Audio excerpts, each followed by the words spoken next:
Yeah, so we're back live now. Of course, interesting moments, lot of actions across Europe. Victor Osimhen cannot stop scoring. Hat-trick against Arsenal last weekend. This weekend against Atlanta, he gave away a penalty. Converted by Lookman, another Nigerian. The Sojourner Lookman that is with Atlanta right now, and he came back to score another goal almost immediately and provide another assist as Napoli sealed their victory against Atlanta. Atalanta, sorry. The question is, Olawale, and I'm going to come to you for this one. The question everybody seems to be asking is, how serious should we take Atlanta at this point? I say Atlanta, Napoli at this point. We know in the past, we've seen what Luciano Spalletti have done with his teams, with Roma, where in situations where they will get to the high, and before you know it, by January, everything start collapsing. And Napoli have tried so much to put their name back on the map, but they have not been able to achieve it. They tried it with Carlo Ancelotti, it did not work. Sarri tried as well, it did not work. Gattuso tried his best as well, even though Gattuso was in the rebuilding phase when he came on, it did not work as well. But how seriously should we take Napoli this time around? Are we likely to see another collapse after the World Cup, or they are for real this time around? Yeah, based on what we have at hand presently, you have to take them very serious. And uh, considering the fact that, the surprising thing about Napoli is this: the lost was this their idol, this guy, what's his name, that went to Insigne, MLS, Lucien, Insigne, Lorenzo Insigne, Lorenzo Insigne, and I think some couple of guys, like two other yes. guys, yeah, uh, Dries Martin also Chris left. Martin, Koulibaly too they, left. Koulibaly, they, yeah. these are guys who are yeah, like if you say if you hear the word Napoli, you hear Dries Martins, as in you talk about Lorenzo Insigne. These are Uh-huh. guys who are probably Napoli. So, but I think Spalletti has done a very great job. It's not like they are winning alone. I think they have a bit of depth. In their last game, they won. In their last game, they won over the weekend against Atlanta. You could notice that some couple of guys were missing. I think Mhm. this is their new sensation. What's his Krav, name? Krav, Ralph, Kravetscalia. exactly, and this other guy, is it Raspadori? Both of them were Yeah. not, they didn't play that much, and they were still able to win against Atlanta. Atlanta is not that an easy side. So Hmm. for me, Hmm. and looking at, of course, there might be some resurgence from Inter Milan. There could be some resurgence from Juventus.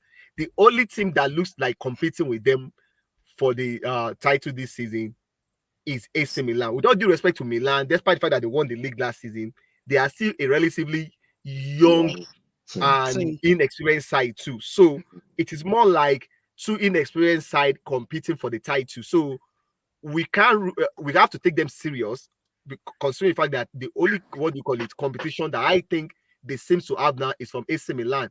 Inter Milan has been struggling with consistency. Juventus are still trying to find their feet. So I think at the end of the day, it's going to be a two-horse race. And the good thing for them is Osimhen is not going to the World Cup. It's going to be, at least, for every team, you need like one or two of your players not to go to the World Cup, so that at least Hmm. they will be very fresh. But because it's going to be a different ball game by the time the season resumes, either late December and January, a lot of things will change.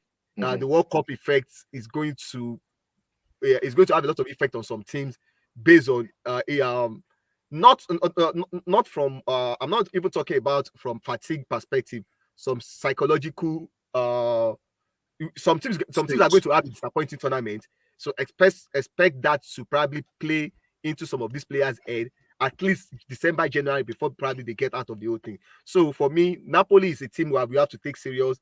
They seem to have the, what do you call it, the depth. It might not be that big, but at least I think they have enough depth that can take them as to the finishing line. So you have to take them serious. And the reason why I know that thing is because I don't think they have any competition except AC Milan.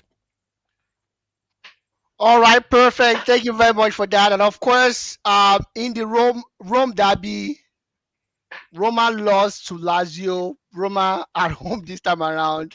Kachi, Giroud was so happy that he took off his jersey and got red carded in the win Mhm, against mhm, Spezia. mhm. Good times for Milan right now. But my question to you about Milan, and it's a bit of concern for me. Um, Ultimately, is the fact that Leao seems to be the focal point of Milan's attack. And once this kid gets injured, there could be a problem. Or if we see a big team coming in January to snap him up, to snap him for the amount quoted right now is about 105 million pounds for Mhm. the kid. If this happen, it could actually derail Milan season. But do you think we could see someone that will replace him immediately, or is a no either getting injured or being sold in January for Leao? Uh, I know Milan played without Rafael Leao for 2 games already this season when he was shown a red card in the game, I believe, against Bologna. Um, and in those 2 games, Milan picked up 6 points. In the short, immediate term, it might not pose a problem, but definitely in the long term, it will pose a problem. Um, it's not essentially the focal point of the entire play, but the focal point of attacking creativity seems to lie at the feet of that young Portuguese player. And I'm not going to really blame Stefano Pioli for that. In Giroud, they don't have a creator except someone who can hold play and allow the creators come into play. In Divock Origi has not stamped his authority yet on that team, and maybe the absence of Rafael Leao may give him an opportunity to do so, because we may have been hearing about Divock Origi for the last 6 years, but that guy is still not 30, if I believe. I think he's about 29 or so.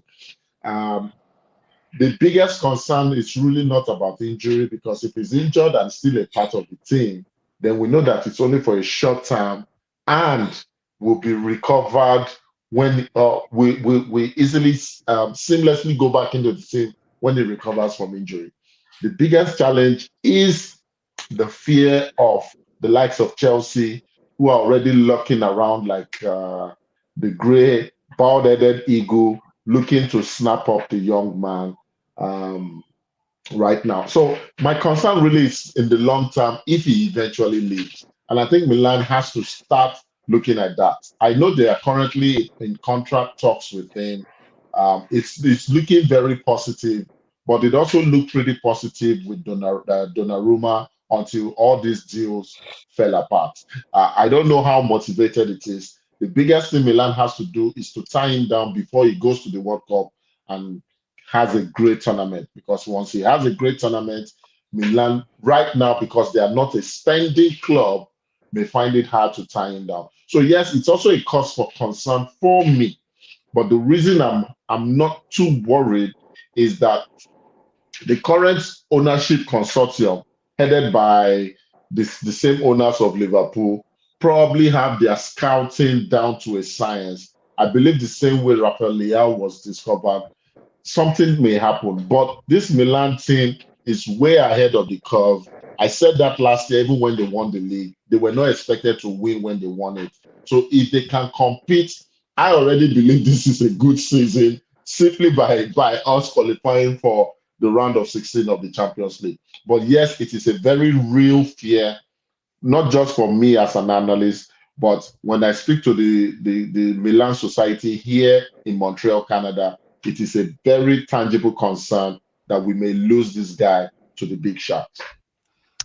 All right, perfect. Thank you very much for that, Kachi. And of course, before we move on, Juventus defeated Inter Milan. I wonder how that happened. I could not watch the game because we were preparing for the show at the time. Wonderful one for Juventus. Sheyi, I'm pretty sure you're as surprised as I am.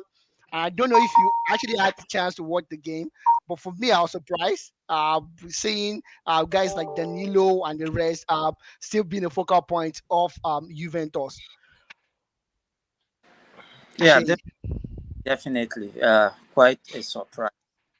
We've seen Juve actually performing on and off so far this season. They are off sorts, kind of. But I saw their game in the Champions League, and I think they did quite well in their build-up play. Just uh, if we look at the way they've played so far this season.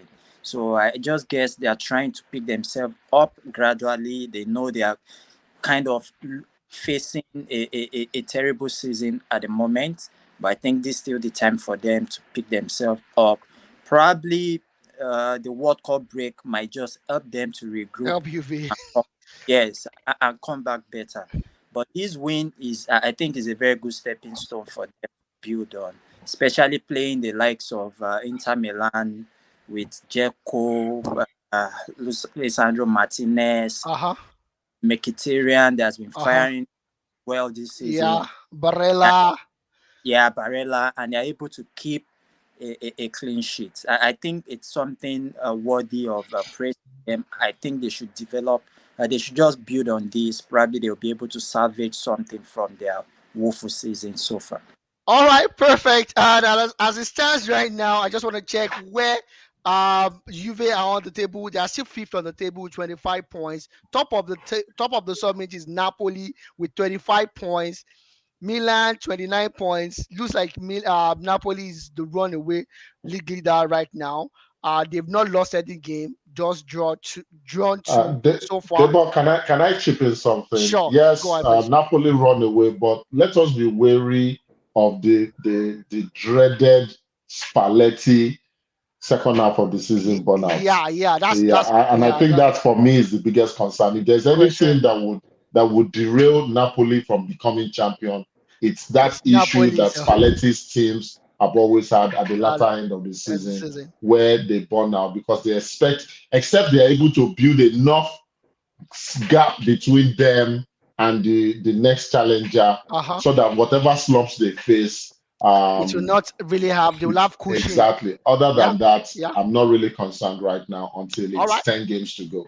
All right, perfect. And of course, Lazio are on the top spot with 27 points. Same number of points as Atalanta, Juve on 25, Roma on 25. Surprisingly, Inter Milan at 24 points. Anyways, we'll run away to the Spanish La Liga right now, where we have Pedri, Gadri, Xavi, Gagri, and every other person there right now. Wonderful league, if you ask me. And we have Barcelona coming back to win the last game for Gerard Piqué. 37 trophies won in his career. Played for just two clubs, the greatest club in England, relatively, and of course to some people the greatest team in the whole of Catalonia. I'm not going to say Spain, of course. Real Madrid is the biggest team in Spain, but the biggest team in Catalonia.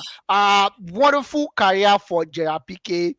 I understand people don't really appreciate Gerard Piqué, probably because they feel he's wealthy. Some people can be envious. He's wealthy. He's from a rich family. He had everything figured out for him. He played with Manchester United, went back to Barcelona, played under Guardiola with probably the best squad that we've seen in the last 2 or 3 decades.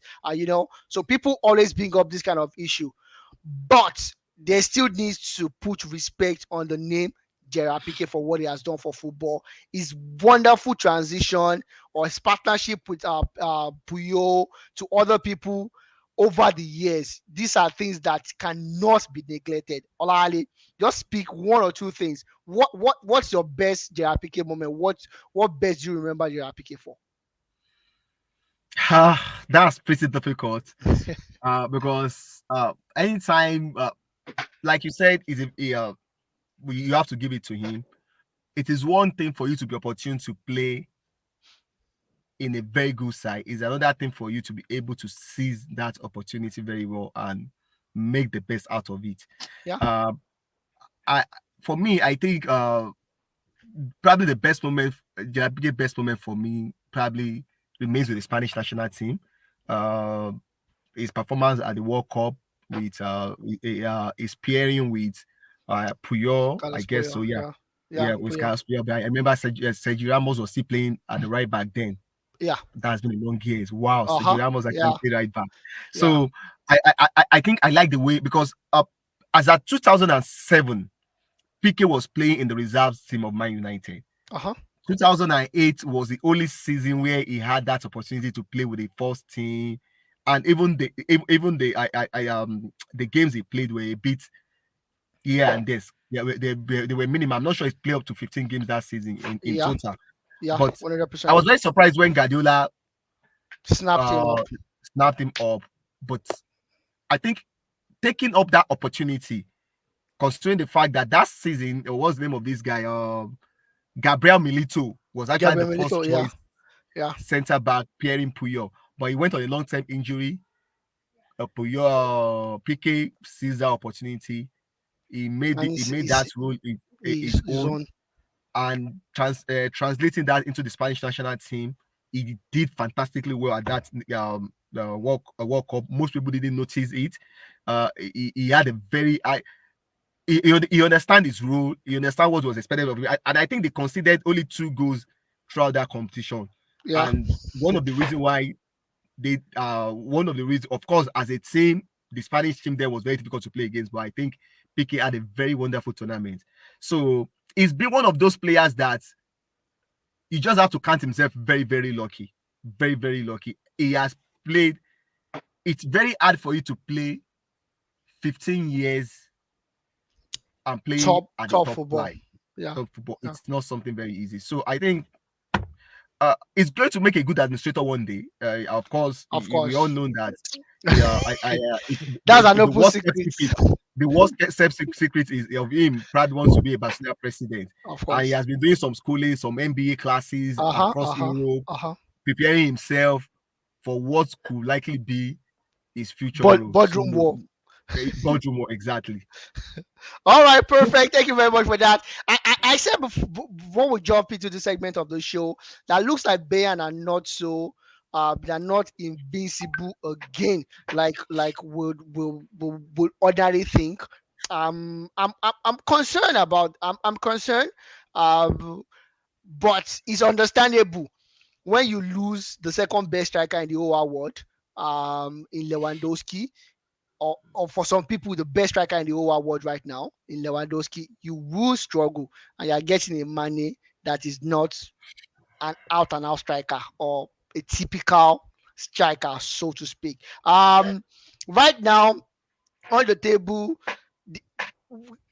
from what we've seen in the past, Bayern after 30 games are just on 28 points. Which is, we expect them to be on like 39 points right now, or 38 points, something like that. Freiburg is on second position. The last time I saw Freiburg in this kind of position was probably when the Nigerian, I've forgotten his name right now, was playing with Freiburg. Union Berlin is on third position, and Dortmund is on fourth position. But Sheyi, I'm going to come to you. There's a particular kid. The boy is an Ivorian. People say he's a German. Some people call him English. I don't care. But for me, he's an Ivorian. His name is Yusuf Makoko. This guy played his first game for Dortmund, I think at the age of 15, if I'm not mistaken, or 14. Kachi, you can correct me if I'm wrong. He's still the youngest in the history of both the German Bundesliga and, of course, Dortmund. But right now, the guy's contract is up for renewal. Is going to expire at the end of this season, which is 2023. This guy is a prodigious talent, no doubt about it. For me, I think he's a prodigious talent. He's stocky. He's not a tall guy. Very fast, understands where to put the ball when he has a chance. Is this guy supposed to stay at Dortmund, improve on whatever it is that he's doing at Dortmund right now, or he should move to probably a lower league and cement his position in a lower league? I think for young players in Europe, if you are with Dortmund, you are in the. I think over the years we've known them to be almost like a breeding ground for the likes of Bayern Munich, and and the rest of the European Of teams Europe. are you ready you to you spend the know money. about that because he has Jordi Sancho. Obviously. Shinji Kagawa. But, and Barcelona can also say the same. So definitely, I think that's the best. Dembele.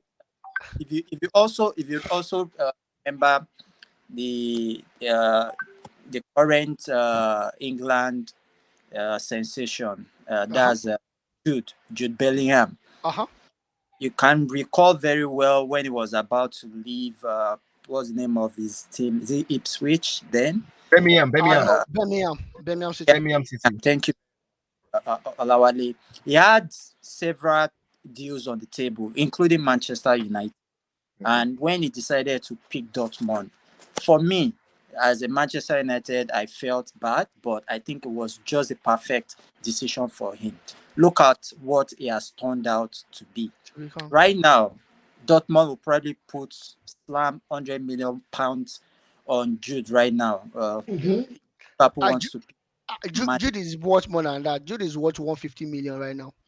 probably maybe 120. 150 million. So to be a young player at that particular budding age, I think it's just better for you to stay at a club like Dortmund. And two reasons: they have a fantastic breeding ground. Number two, they give the boys the chance to play because they tend to sell players. Yeah. So I think he's just keep his head, and low renew his contract with Dortmund. and renew his contract. I hope Yusuf is listening to the wise word of Sheyi right now, because if he's not, he's on his own. Anyways, jumping straight to the EPL. We're supposed to break this into another 20 minutes, but we would not. We'll jump straight to the EPL right now. And Kachi, I'm going to be gunning straight for you right now. Ralph Asuti, the coach of I don't know when will I know how to pronounce words? I don't know. Maybe before I die. I hope so. I pray to God to allow me to able to pronounce words properly. Anyways, Ralph, I want to use his first name. The coach of Southampton has been rumored to have been sacked by Southampton. Do you think this is justified sack? They just drew against Arsenal last week and they lost against Leicester. Sorry, was it Leicester? I don't know. They lost their last match 4-1 against Newcastle. They lost their last against Newcastle, and Newcastle looks like to be the biggest boy. Do you think it's a shock trigger right now, or this is justified? I always believe that the firing of managers are always reactionary and not necessarily well thought out decisions. They're usually based on outcries from fans, knee-jerk reactions from ownership, and not necessarily because there are statistics or analytics in front of them to justify the firing of certain managers.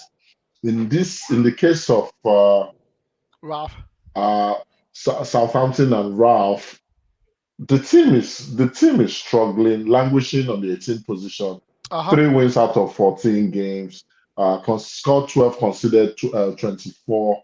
Even though they've seen 3 draws, but their biggest issue is games against teams within and around them are games they are not winning right now.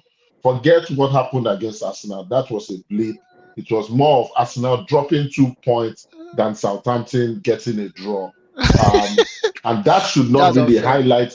That should not be the highlight of your season so far, especially when you have the likes of Leicester, who have struggled and languished at the bottom for so long, moving up to 14th. Kachi, sorry to cut you short. This was the same coach that Leicester City defeated, I think 9-0. Yana just scored. Vardy scored an hat-trick that day. This guy scored an hat-trick that day. Ayoze Perez scored an hat-trick. They did not fire him. No, because then they were doing better than they were worse teams. They were worse teams than Southampton. They saw it as just 3-point loss and not necessarily a blip. Right now, patience is wearing really thin. I still believe it's reactionary. Whether it's the best decision to take, that is subject to interpretation. I don't have any feelings for Southampton. I'm not affiliated with them. So I can't tell you if it's objective enough. However, we've seen positive reactions simply by changing coaches mid-season. Brighton has done it, not because they fired Graham Potter, but they got a new coach. Performances have improved, or performances have remained consistent. Aston Villa did it. Performances improved, getting 2 wins on the bounce as well. So I guess what they believe they need right now is that new coach syndrome to inject probably fresh blood and fresh motivation into that team. But whether it will always be justified, that is subject to interpretation. All right, perfect. Thank you very much for that word of analysis. Alali, I'm gonna come to you, and like we always say, they say don't sleep on it, and basically what that means is don't gawk it, and what that means is don't dull it, and that means is you should be wary of some teams, and the number one team that everybody should be wary of in the Premier League right now is Newcastle. They play 14 games, won 7, drew 6, and lost 1, but the the greatest thing about it is they made St. James's Park a fortress again. Going to St. James's Park is a difficult task. We saw what they did to City. I'm praying and hoping Chelsea are not going to sack Graham Potter by the end of next week, because Chelsea are traveling next to St. James's Park. Olale, how much should we not dull on this Newcastle team? And We don't should not gawk. at all. We should Oh, not.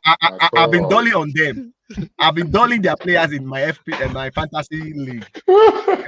Almiron is doing wonderfully well. Almiron. Carlo Wilson.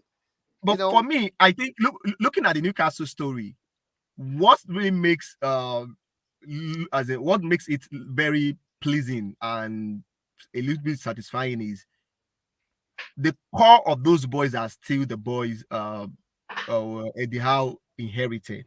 Of course, Yeah. they added Kieran Trippier. Of course, they added Bruno Guimaraes. Bruno Guimaraes. Yes, of course, they added what was the name of the Isak. Some couple of guys, but even if you look at the guys they've added, they are not like the household names. Yeah. Yes, we know that they are good footballers.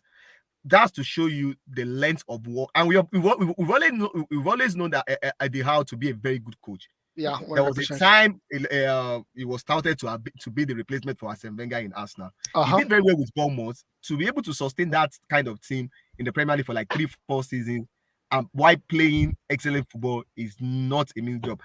On a very low budget. Yes, on a very low. So I think he's doing a great job in Newcastle. He's getting the best out of some couple of guys.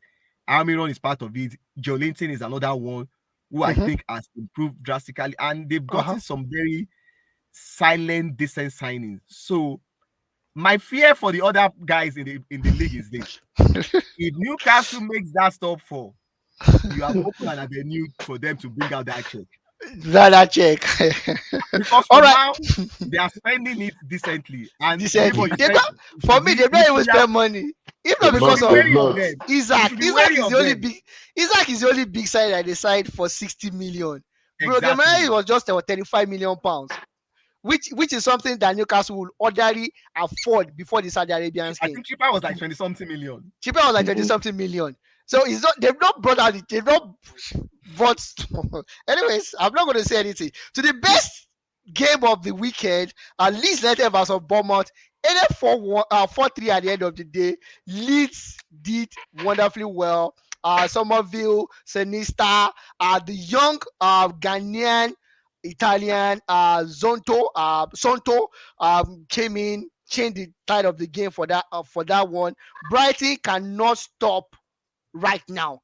They seem to be on a roll, on the steam. The one away to Wolverhampton, who just got their a new coach, the former coach of Spain, Real Madrid and Sevilla. They won 3-2 away to Wolverhampton. Sheyi, I'm going to ask you a simple question. What shot KDB against Fulham? Because the theatrical fall was amazing. I don't blame him. I will make the most out of it as well. But it was just so theatric, and Fulham were so unlucky on the day not to have gotten away with a draw in the game. Obviously, I think your initial question about Newcastle should also, kind of Apply. come. I think that's another team. The teams that are aspiring, to go to Europe should also, Be look wary out. of. But they seem to be very stubborn, and they can play football. Mhm. Yeah. I think they should have gotten something out of that game against Man City. But obviously, that kind of opportunity, you expect eh, that kind of experienced player to be, to make Exactly. The every most of it.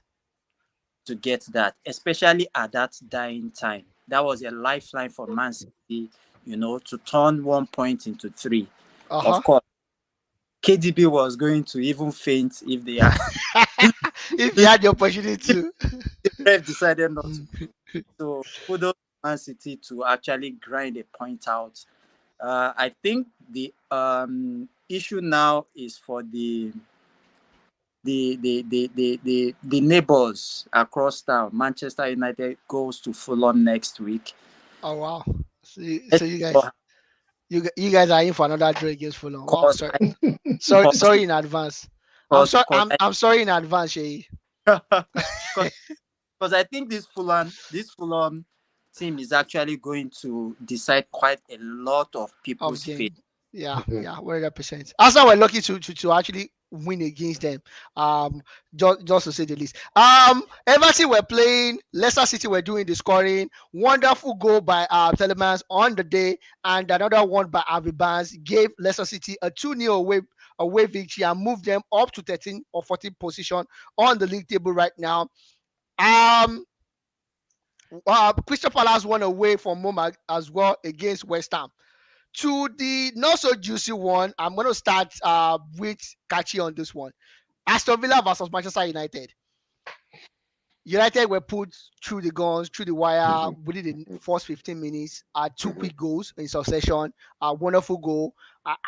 Immediately they got that free kick. I knew Lucas Digne was going to score. At least it was going to be shot on target at the very least, and he did score. United were trying to come back and try to do something, but they could not. It looks like United were disinterested in the game. They were the attitude was wrong. If you ask me, the bite.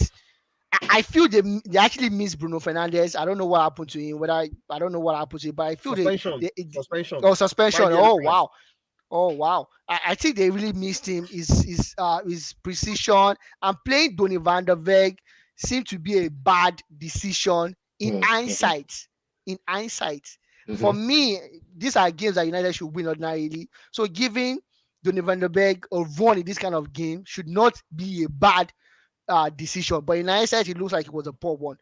What's your view of Manchester United on the day, and how well do you think Goodby did on his first game on the bench? Unai Emery, sorry about that. Unai Emery. Kudos to Aston Villa for finally ending their 27-year winless run against United at Oh home. wow, It was bound to end at some point. That I think that's one of the longest streak of not winning against a single opponent Rooney in is the always top scoring flight. again. The funny thing is, when I think of Aston Villa and Manchester United, I remember that young 18-year-old boy that helped Federico Makeda. Makeda. That Makeda, is yeah, every time I Federico think of Makeda. Aston Villa United, I always think of that goal that for goal, Makeda. yeah. Without that goal, United wouldn't have won the league that year.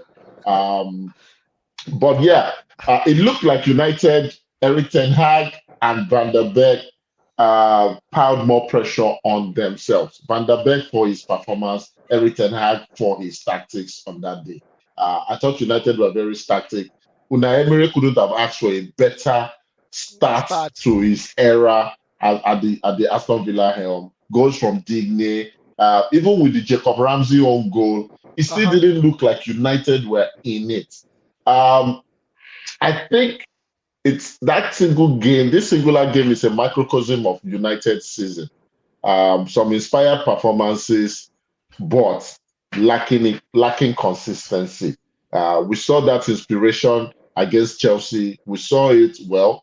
It looked like they had it well against Tottenham Hotspur. Uh-huh. But so it looks like right now United are taking 3 steps forward, taking 2 steps, or Two two straight steps back. forward, taking 3 steps backward.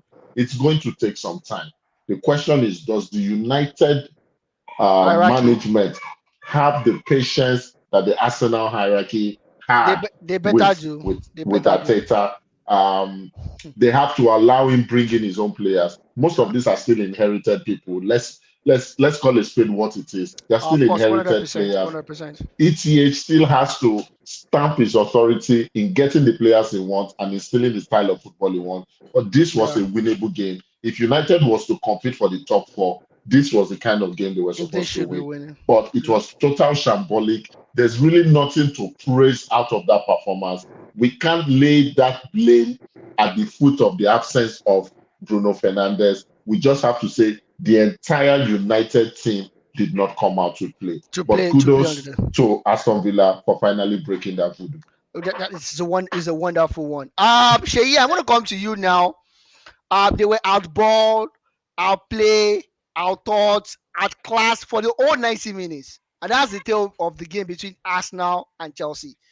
Chelsea, they were pedestrian. And I'm not surprised. I'm not surprised. Funny enough, I was not surprised because of the attitude, the way they played against United. I think last week or couple of weeks ago, like if they come back with that kind of attitude again, they would not get the maximum points out of the game. They might be lucky to get a draw like they did against United, which United were lucky to be giving them, because that looks more like 2 points given to Chelsea more than Chelsea deserving anything from the game, And they did not play very well. They look bereft of ideas.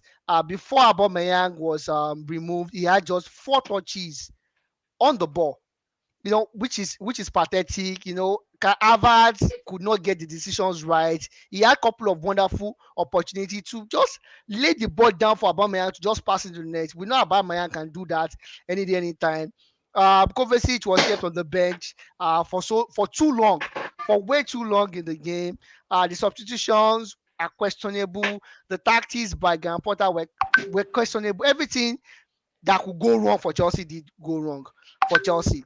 And at the same time, Arsenal, everything that could go right for them potentially did go right for them. No injury to their players. Their players play wonderfully well. Ben White could have scored 1 or 2 goals within the first 10 minutes. They were unlucky. Chelsea were lucky not to have gotten a red card from those cynical tackles that they made as well. But what's your overall view of this Chelsea and Arsenal team? And at this point, is it safe to say Arsenal is a major contender for the league this time around and not pretenders? Contenders, not eventual winners, just contenders to push City to the wire. Yeah, thank you, Debo. Let me start from the Chelsea angle of the match, and I think it's not actually surprising seeing Chelsea that way today. We've seen them play like that over a number of weeks. You also mentioned the way they played against Manchester United, which I think Manchester United, a perfect Manchester United should have actually scored like 2 goals in the first half against Chelsea that day.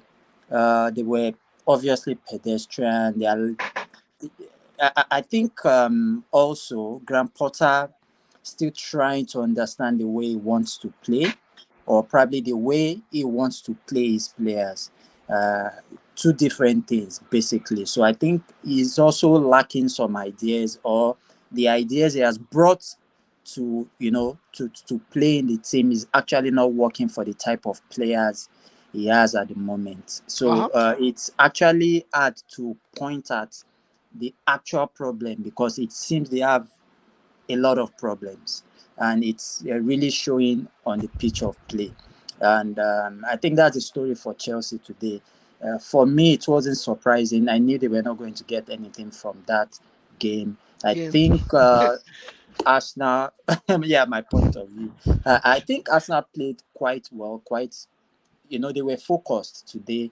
They didn't also overpressed, their luck and decided to, you understand, and Uh-huh. concede unnecessary goals or penalties Uh-huh. at the back, just the way United did. And Mhm. I think that's what Arsenal did on the day. They were straight on point. They were there to take the 3 points, and they played that way. They wanted it, they got it, and they preserved it. It was a perfect day for them, to get back to the top of the league. You asked me about if Arsenal is looking to be a contender at the moment. I would say yes. And over the course of the season, you can see the type of games that a typical Arsenal team is going to lose. Uh-huh. The games against Liverpool, the games against, I think, Liverpool. They've beaten Liverpool this season. Yeah, Tottenham Beaten Tottenham Hotspur. Tottenham Hotspurs. Hotspur. Yeah, Hotspur. yeah. Yeah. I was actually looking for the Spurs game because Yeah. even when a typical Arsenal team is actually on fire, when it comes to the London derby, it becomes a big issue for them. Yeah, But yeah, this time 100%. around, you can see the way they saw out the game, and they've lost only to, I think, Manchester United Uh-huh. this season out of the top guys. Unlucky to lose to Manchester And United. exactly, which actually a game they could have won, or probably they could have, ran away with a draw. So it has really showed, and coupled with the fact that they win the games they are supposed to win. So And yeah. that is what you want to see in a typical champion, or someone that is actually playing to win the league. So for me, so far, I think they're actually a contender this season. If you look at the chasing pack, actually, when you remove the top three, in Uh-huh. fact, when you remove the top two, the chasing pack, they are not as consistent. We saw what Tottenham did today. And Yeah. we've been seeing what has been happening to Chelsea, Liverpool, and even Manchester United. For Yeah. me, if Yeah. there's anybody that is going to push Man City this season, it It can be should be Arsenal. Arsenal. Okay. I think that's the answer to that question. All right, perfect. Thank you very much, Alani. I'm gonna come to you now, just before we round up the show. Spurs versus Liverpool. Liverpool were given a gift for the second goal, thanks to Eric Dyer's loss of focus. But Liverpool on the night they look not so bad. They weren't terrible. Danny Nunes taking a different role in the team, and just goes to show his versatility. But they're still concerned about Nunes playing that role. It's not intelligent enough to make those regular square plays that is expected from that role. When it's supposed to pass, it's shooting. When it's supposed to shoot, it's passing. Something like that. And it feels like, oh, okay. But we see what Avi Elliott did. How Anderson came in to put in a bit of stability into the team, a breath of fresh life into the team. And Spurs is getting worrisome.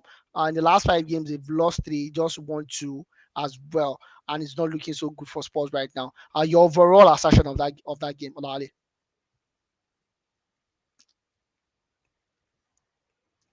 Olale, your overall assertion of the game. Are you with us? Liverpool started the game the way I was actually expecting them to do. Yeah, yeah, Go I'm, ahead, I'm with please. you. I Go said ahead. Liverpool started the game the way I actually expected them to do. Uh, they were very positive. They were very positive. They were passing the ball. They were moving the ball quicker than what they did in their past 2 games. And Danny Nunes, I think, is going to end up as one of as a player when it comes to making himself available. He's going to get a lot of chances, but he's going to get a lot of goals. Because one thing I've noticed about him throughout this season is anytime he plays, he gets a lot of chances, but decision making is always his problem. Despite what do you call it? Spurs playing a back five, Liverpool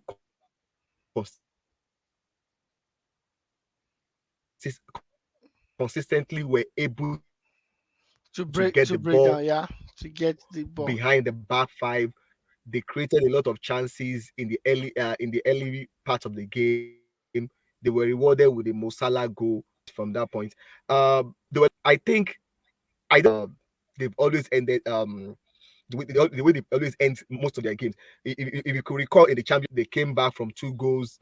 They were very poor in the first half of that game.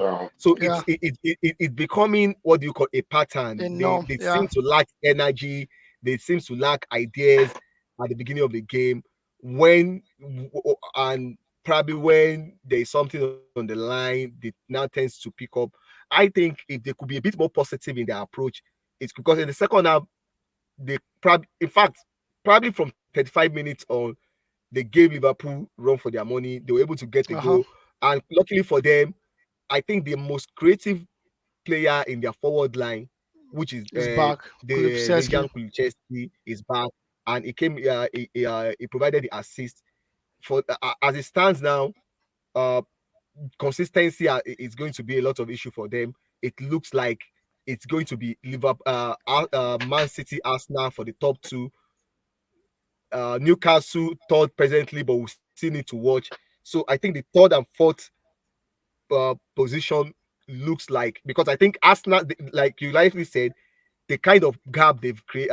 I think they should be like 11 points ahead of United now, 13 points Mm-hmm. ahead of Chelsea.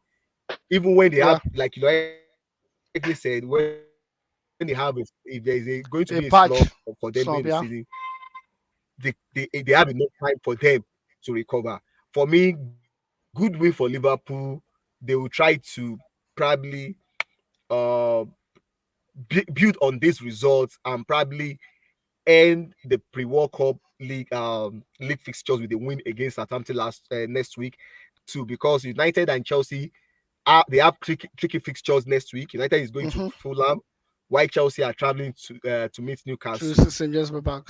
Yeah, so Liverpool will be looking at if they could make up ground on those two, and Before the break. and probably, yeah, and from there they could take it up from there in December. So good win for Liverpool, but major concern for Spurs about their lack of desire, energy, and a little bit of Mhm. lack of uh pattern. I hardly see a professional team playing with lack of, what would I say, like, I don't I they play like there's nothing at stake, like they don't even know what they are doing, like they are strangers to Until they go themselves. a go down, until they go It one go doesn't just down. look good. It doesn't just look good for the on them at all. On Antonio Conte. Anyways, at least they've qualified for the second round of the UEFA Champions League. They can keep balling on that. But right out of the league right now, Arsenal is still on top with 35 points. City on 32 points, Newcastle on 27, Spurs on 26, Manchester United with a game in hand with 23 points. Brighton surprisingly is going to be on the sixth position with 21 points. Chelsea 21 and Liverpool 19. Kachi, just we want to round up, and this is going to be my last question to you guys. Do you think Liverpool would make the top four? On current form, no. They've been, if there's anything more inconsistent than Tottenham Hotspur, it's been Liverpool. But we wait to see what happens after the World Cup break. But on Okay. current form, no. Their only hope is to win the Champions League. Right? Shay, Liverpool, are they going to make the top four at the very least? Yeah, I'm going to stick to Kachi's answer also. It's too early to say. They are inconsistent at the moment, but like we've rightly said, after the World Cup, there'll be a lot of shifts and changes. Yeah. So I think we should wait till then. All right. Lale, Liverpool for the top four. Or we should wait like the two other analysts said. Yeah, I think United, Chelsea, Spurs are making Liverpool's work a little bit easier. With their way they've started the season. Ideally, they don't have any business making the top four. If you can lose consecutive games to Nottingham Forest and Leeds United, you don't have business in the top four. And they've lost like 4 games this season. But how many? If you look at the league table, how many points? I think they are just 4 points. I just want let me confirm how much. 4 points off United. and 6 Uh-huh. points of Yes, then 7 because points of Spurs are fourth on 26 points. Liverpool are on 19. That's on just 19 7 points. points 7 points. or 7 points off the top four, which is not too much for now. So yeah, I think they still have a chance because of the way United, Chelsea, and Spurs are playing too. All right, perfect. Thank you very much, guys, for that. On at the bottom of the league is still Nottingham Forest. Are not going anywhere yet. Wolverhampton Wanderers on 19th position, and But of if you course look at it, Southampton Debo, on sorry, 18. Yeah, look at the league table from between Nottingham ele- Forest, 11th and Nottingham Forest is just 6 points, which is just scary. 6 points. And most Exactly. of them are on negative goal difference. All Goal all of difference. them, not even most of them. All of them are All on of them are negative. All exactly of them are negative goal difference. All of them. All of them. Even up until Fulham. Fulham. Fulham and Yes. Crystal Palace have negative goal difference. That's the show, and that's the wrap of the show. Thank you very much, guys. I know it's late. I know it's been difficult. Thank you very much for sitting tuned with us. Please like, share, and subscribe our channel. Thank you very much, and have a wonderful sporting week, guys. Bye.